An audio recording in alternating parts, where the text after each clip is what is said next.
Welcome to part 3.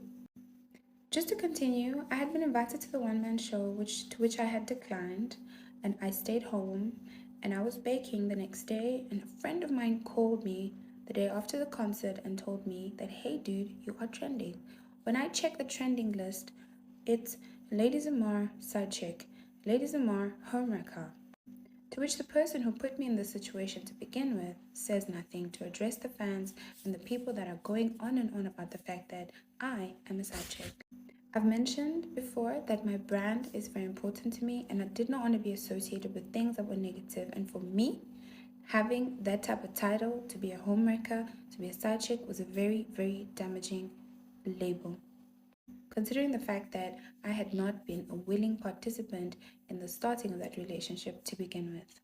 The entire time, there had not been any discussions or agreements about being physically intimate. So when that thing happened, I did feel forced because I felt like I had gotten into that situation without my consent.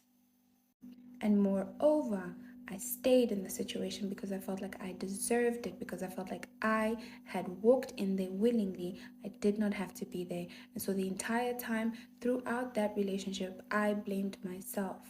I stayed because I wanted to get something back that I could not put my finger on, but I also stayed because I felt like I had to stay. When I finally got strength, I decided to leave and run, not just leave, run away from that situation.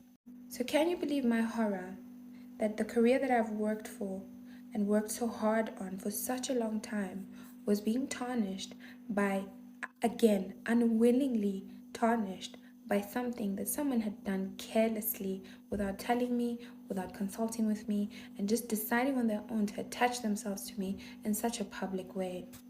And then going on to say that they were hacked.